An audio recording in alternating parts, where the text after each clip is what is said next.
Welcome everyone to the Thresholds program. My name is Herman Delgado and I'm going to share with you a little bit about the Thresholds program.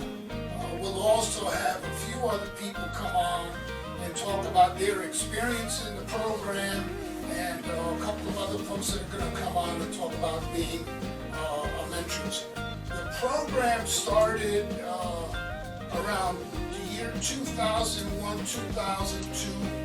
It was a joint venture between the Office of the State Office of New Mexico's Corrections and the Archdiocese of Santa Fe. At that time, the bishops wanted to begin working with the many men and women that were coming out of the prison system because there weren't many services available to them.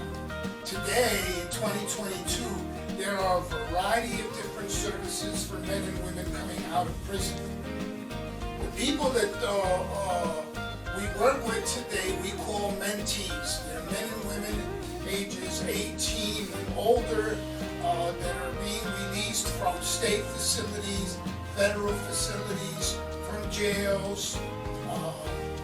We take folks that have been released from those facilities within at least a year.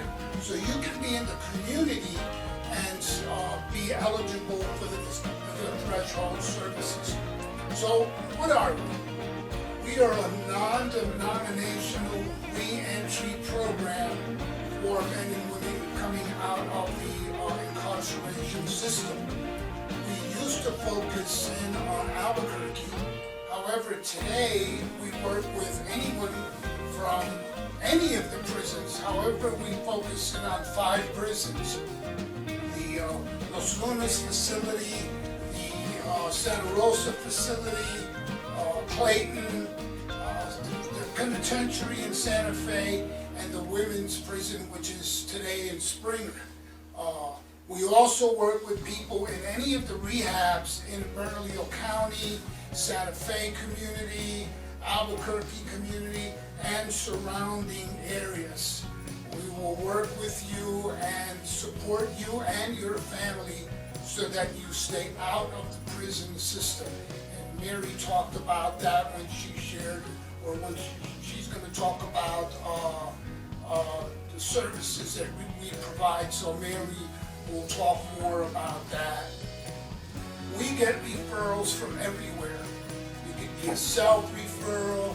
You can come from any agency in the community, especially halfway houses or rehabs. Since we go into the prison facilities, particularly those 5, we start working with many of the returning citizens prior to release. We can work with you up to 6 months prior to release. You'll meet a team of people that will work with you. The way we set that up is we connect you with a team of 3 volunteers that will work with you for about a year. The volunteers, as I mentioned before, are called mentors, and they will meet with you weekly up until that year. It could be less than a year. If you're doing your work and you get out, you do all the things that you're planned to do in your goals and objectives, we ask you to create goals and objectives from the time you get out throughout your stay in the year with us. And we change those goals and objectives based on the things that you accomplish. As an example, you might want to go back to school. So we'll help you complete the application, help you get financial aid, all of those things. Once you get into school, you've accomplished that goal. You're into school. Now the goal is to stay in school and to pass all the courses or do whatever it is that you need to do to accomplish and be successful in school. So your objectives then may change. You may, once you finish school, you may want to go in for further training. So we'll help you get further training. And again, it's through referrals and case management services. So we will walk with you in your journey, in your recovery journey. It's not an easy task. Sometimes people relapse, especially those people that use drugs and alcohol. If folks don't get involved post-release services, and you think you can do this on your own, you're in trouble already. There's a probability that you're going to relapse. Some people relapse, get back up, keep going in a positive direction. Those are positive things that we look for. Another interesting point about the program is that we look for individuals that have done well in prison. Now, what do I mean? Well, you didn't get any write-ups while you were incarcerated. You know, you participated in some kind of self-worth building activity. You participated in AA. You went to spiritual or church services. You got your GED. We're looking for folks that are really serious about changing their lives from a criminal mentality and behaviors to recovery, reasonably functioning citizens that are going to give back and not take. Now another difficult task that many returning citizens face is working with their families. You know, we do a lot of disruptive stuff and we burn a lot of bridges when we're actively using and into that criminal mentality. It's very hard for our families to trust us, to believe in us again, if at all.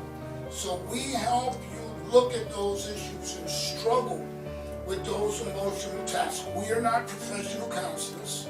The three people that are going to work with you, your mentors, are not professional counselors, but they do get supervision, they get consultation, and they participate in training so that they can do the best work with you. So they get updated information about the resources in the community and interviewing techniques and those kinds of things so that we can stay on target and be up to the most effective counseling or it's more pastoral counseling services that we can provide.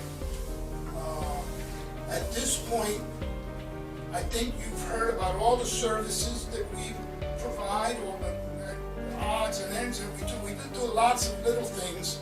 As an example, on a yearly basis, we go to a baseball game and you come with your family. You're getting involved in activities that are sober activities that are going on. Time out. Balloon Fiesta. The Balloon Fiesta activity, so that you can bring your family to Balloon Fiesta. We really observe the Balloon Fiesta from our campus over here at Pius X, and we see the balloons coming in and the baskets hitting the water and coming up. So we do a graduation activity once a year. Once the mentee goes through our program, they graduate, they bring their family, their friends, and we celebrate a year of working at Threshold on themselves. And it's a very powerful graduation ceremony. It's small, it's cozy. You have all the mentors that are in the program, all the mentees. We have graduates. That's what we call our folks that completed the program, mentee graduates. And they continue to participate in the program with us over the years. At this point, 2022, we have 4 mentors that went through the Thresholds program as mentees, and now they're giving back as mentors.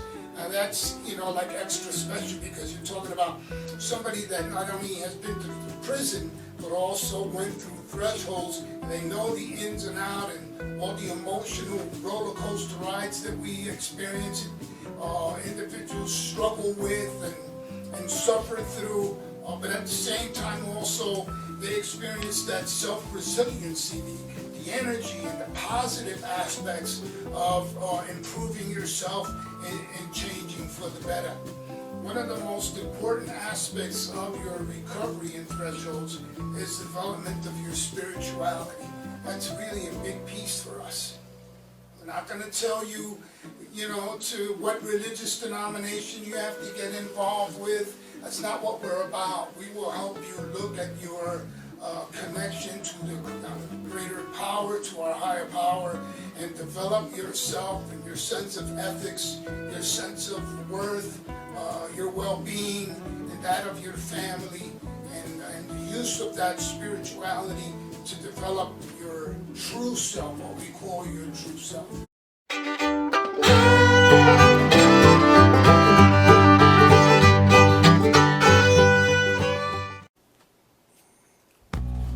So Mike, thank you for coming today. I'm going to ask you some questions. Just answer them freely as best you can. Yes. So, how long have you been involved in the Thresholds program, and what do you do now in Thresholds? I have been in Thresholds for 10 years. I am a mentor. I have a mentee. I was a mentee first when I first got out. At that time, his name was Carl, and I love it. What did you do in Thresholds as a mentee? As a mentee, I got counseled every week, got on the phone almost every day with my mentors, Carl, Herman, and John. We would talk about issues, and we would meet once a week, usually at McDonald's. Started with a prayer, ended with a prayer, and they would bring up questions to me. I would bring up circumstances that were happening to me at that time. Issues of food, rent, where I was going to live, and transportation and family issues. How many years did you spend in prison, and what was your experience like? I spent a total of 8 years in prison. 2 years before that at MBC in the jail. Prison life was difficult. I'm not a strong, muscular person, so I had to watch what I had to do, who was in my back. When I was in prison, I got involved into helping setting up for Mass, setting up prayer cards, and helping some of the guys learn how to say the Our Father and the Hail Mary again. What do you think was the most difficult thing that you addressed in prison? The hardest thing was making a friendship in prison, because you did not know who these men were. You did not know if they were going to be against you or for you. So you were very selective on who you became friends with, or your comrades in prison. You became very hesitant. The other second thing was my spirituality. I love my church. I love my Blessed Lady. But the thing was that we had a hard time getting together for Mass, communion, and that was the most difficult thing. But to the grace of God, with some of my history of being a young child as a Catholic, cradle Catholic, I was able to bring it in more. But I wanted that fellowship, and that was very difficult in prison.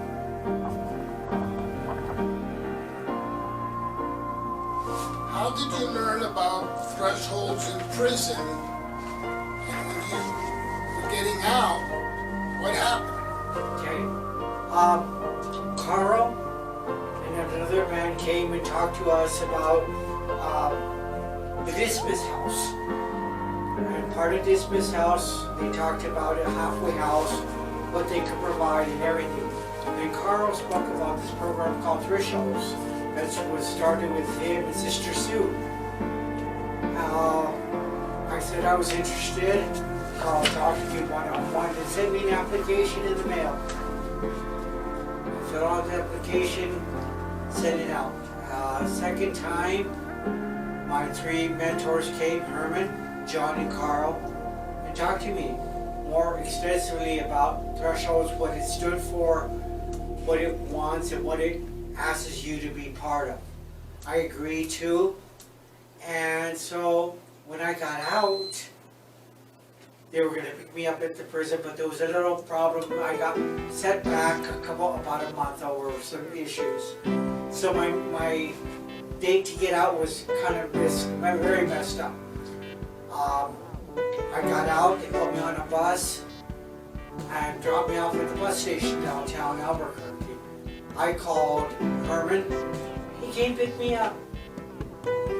Took me to my PO's office, took me to eat, and took me to my halfway house, which was Dismas housekeeper. The next following 2 or 3 days, John, Herman, took me where I needed to go, get a duplicate driver's license or whatever paperwork I needed.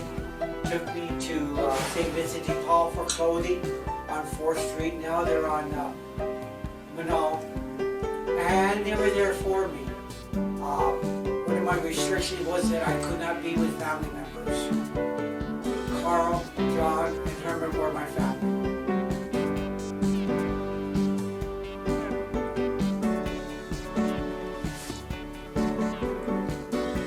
If you had an alcohol or drug problem before you went into prison, when you came out, how did you stay sober? What were the things that you do that helped you stay in recovery?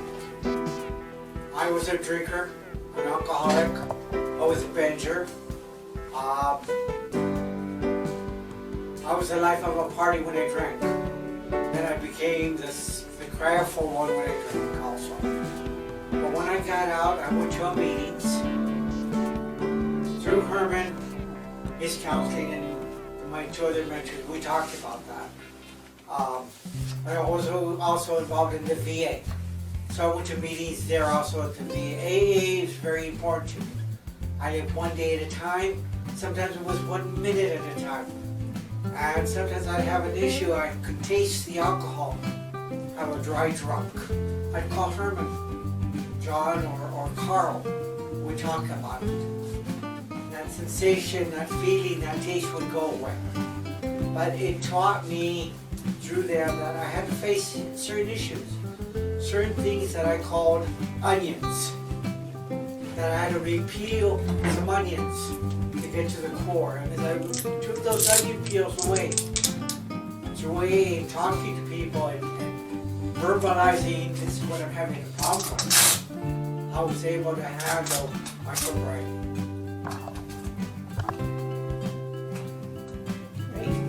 Mike, you're now a mentor. How did you end up becoming a mentor? I look at it this way. If I can give a little piece of my heart, un pedacito de mi corazón, to somebody who reached out like they did to me, I want to do that. I want to give back. Lately, our Pope has said, feed my sheep, feed my sheep. That's what we are on this road. To help our fellow brother and sister. It gives me joy when I get a mentee. I can help them a little bit. You know, we can plant that mustard seed, water it, and let them grow. But it gives me such a joy. It brings tears to my eyes. That these men and women took a little piece of their heart and soul and gave it to me. So I wanted to be part of it because they were such a big issue in my life.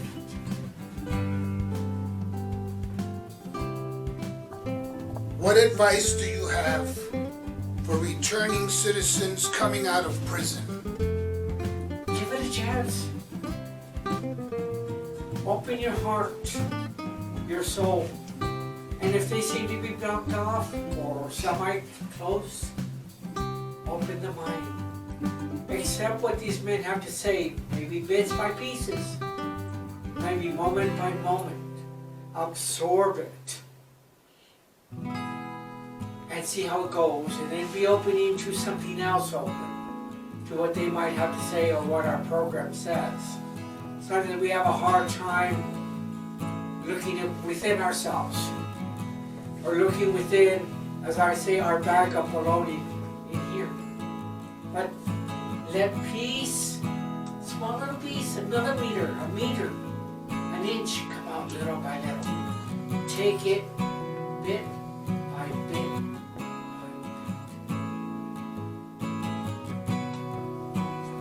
Finally, was it easy to change while you were out of prison? Yeah, to a point. It was, the change was listening, opening my ears, and not blocking off immediately what they told me. So I had to learn baby steps, as I call them. Step by step, maybe go up 3 steps, go back 1, and it's okay. That's my learning process for me. But I also had to realize that change couldn't be anybody else, it had to be within me. And a lot of it had to be my family. I could not see my family for a year. That was very hard for me. Well, through them, and then after learning that I can go see them, the setting boundaries, how was it change? Setting boundaries. Knowing that if I could, don't bring out your weed, don't bring out your scales, don't stand in front of me. So these were things that had to change in my life, setting boundaries. Cut!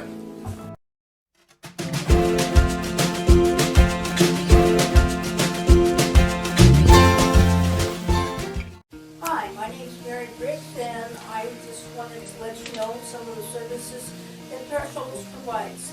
We give emotional and spiritual support to our mentees. We go in pre-release and let them know what the program is about, tell them what they need to do to make a lesson plan on what they're going to do when they get out, and this will give us an idea of just a plan for them. And a post-release, if we need to go pick them up at the prison, or if they come in, we do case management, and we refer for employment, IDs, Social Security, healthcare issues, and even clothing. And we also walk with them and take. We're there to listen and to support them on their journey. And so we meet at least 1 time a week, and then after about 3 or 4 months, then we can go to every other week, and so on and so forth. And they're like one of the family. They're the people at Thresholds really care. They're dedicated, and we welcome anyone. We don't tell them what to do, but we let them say what they want to do, and give her ideas of how things should go. Because a lot of these folks come out of prison, they haven't had anything for them. So just a little focus on what might help them succeed. And so we need to apply a mentee, and it's a voluntary program. So welcome.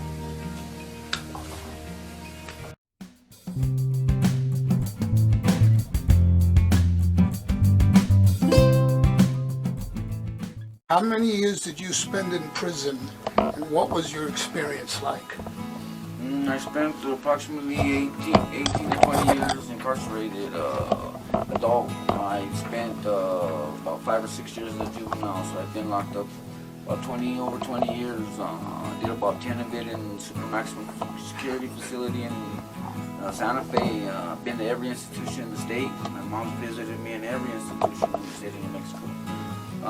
Experiences in prison were from the gauntlet. I picked up new charges, drugs, gangs, you name it, assaults, fighting with officers, just the gauntlet of everything that happens in prison. Just glad I survived and came home.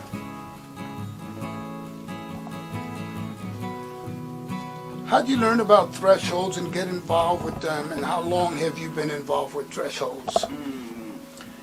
Thresholds, I got involved with thresholds. I was working with Deacon at the facility, just trying to expand my mind, maybe get some new books, and we started having services, communion, whatnot, and was trying to integrate the church into bring some other brothers along. He gave me a brochure and started speaking to me about thresholds. I was supposed to be getting released, and he said that this would be a great program for me to get involved in and really give me a step up when I got out. So I wanted to get involved in something spiritual, and it was perfect for me. So when I got out, I went and looked them up. When you began working with the Thresholds team, what were some of the needs that you had? What were some of the things that you wanted to work on as someone coming out of the prison system? My main concerns when I got out are obviously a job, clothes and whatnot, and Thresholds helped me in a significant way in each of those areas. I had a mentor every week that kept goals, and we checked every week to make sure I aspired to those goals and completed them. One of the greatest things that occurred was I needed to make my confirmation because I was wanting to serve the communion for the church. My mom was she was the Eucharistic minister teaching the Eucharistic ministry classes, so I wanted to be able to serve communion to the people. And so I took a course to make my confirmation. I needed that. So the gentleman, they had a 2-week course and a 6-month course. I took the 6-month course, and the mentor that was with Thresholds, he had to sponsor me and show up every week also with me, so it was a significant amount of his time. But I always took the easy road, so I figured I'd take the hard road, and it worked out great. What was the most difficult thing that you addressed when you first came out of prison? Often when I was in prison, I circumscribed my mind. I didn't let any new ideas, new things come in. I figured I could figure it out on my own. I was smart enough. One thing I realized is that you need help. Everybody needs help. We need somebody to give us advice, a mentor, people, a sounding board to sound up ideas, whether we're thinking clearly or not. And to have Thresholds as a program and having the mentors there to speak to about different difficulties I was going through, they made the transition a lot easier. It's been years now since I've been home, so thank you, Jesus.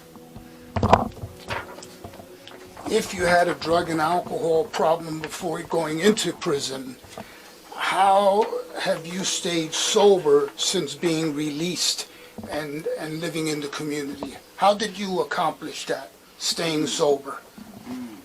You know, I wish I had a golden nugget, a perfect saying for exactly how, what. I think it was through a lot of reading. I expanded my mind to reading all kinds of great authors, and reading a lot of the church fathers, just different things like that. Sorry, I forgot the question. Can you repeat the question? So, if you had a drug and alcohol problem before going into prison, how did you stay sober when you came out? The golden ticket, I would say only through my faith in Christ, and of course through the church, the program, disassociating myself with new members of people, individuals that I used to associate with before. I recognize that you associate with people of the same ilk, similar likes, similar dislikes, similar aspirations. So I placed myself around people that had done well, people that had been in positions with me, and I got me a lot of mentors that were gentlemen that were doing well in business or whatnot, and aspired towards great things. So I tried to make myself that. What was the most rewarding experience you had with your mentors?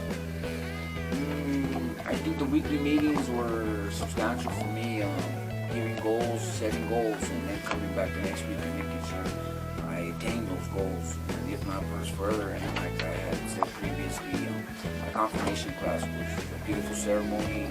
I learned so many things about my faith. I thought I had learned so much, and I realized I had only barely scratched the surface. So between that and graduation for my confirmation was just two of the many, many myriad things that worked out beautiful for me in the program. Tell us about your graduation from Thresholds. What was that experience like? Knowing that I had accomplished something through my hard work. I've had a lot of different accolades and platitudes going to school and whatnot. I was very good student, but graduating from Thresholds was, I still have my plaque. It's funny, I have my plaque that they gave me on my graduation hanging up in the centerpiece of my council at home. I'm just so proud of where I came from, the places that I've been, and I had tried millions and millions of other programs, institutions, doctors. My mom sent me to a psychologist. They wasted hundreds of thousands of dollars on anything that you could think of to try to help me. And this time, Thresholds and through my faith in Christ and His mercy, He sparked the light in me, and I'm just blessed to continue forward in the schooling and whatever the church makes available for me in the program. Just truly blessed. What helped you decide to become a mentor in the program? I just recognized that they had helped me so immensely. My heart, like it says, would take this heart of stone and turn it into heart of flesh. Through this program was giving me a squishy heart. I just want to have I see the benevolence on all the people in Thresholds, the desire to be helping people, to looking out, planting the seeds of goodness and kindness. And I hope to, in some small way, be of service to the Lord in any small way He can use me. So it just brings a peace and tranquility to my heart to try to give back. What is your advice to returning citizens about coming out of prison? One thing I've learned is that take time. Patience is truly a virtue. But I would say just be diligent. It's kind of like the parable of the talent. The 1 and the 3 and the 5 talents. You're the individual with the one talent. Just be faithful with that one talent. Be honorable and let your integrity shine through. And the Lord will begin to increase in all areas of your life, and your children, your kids. It's just beyond imagination, the things that the Lord has. That scripture that is beyond any comprehension that you can even begin to have those that love the Lord. I'm just an example of what can happen if you truly aspire to keep rising with Jesus. Amen. Final question. What are your future goals? Well, going back to reiterating what I had said, the church has allowed me to take another program, some college courses, to be able to further my understanding and my knowledge of how the brain works and substances work and my faith. So my aspirations are to hopefully one day to become a youth minister of some nature, maybe a deacon, any way that the Lord can use me, whether it's a spook or a horn or a napkin, or, any way I can serve, be of service to the Lord and to others by helping. Amen. Any other advice before we stop? The only thing I would say is, like I said, I wish I had a golden word or a golden saying, a golden phrase, an axiom that I could give you that would change your mind and heart. I would say most important thing is to be open to new ideas. Obviously the principles and the things that we knew and the things we aspired to weren't the right things to do. So now we aspire towards Christ and towards being good and kind, and don't make your integrity priceless. Don't sell yourself out for a candy bar for $100, whatever it might be. Your integrity is priceless, and if you can keep your integrity intact, man, your light shines through with the Lord, and He will truly bless you. Amen.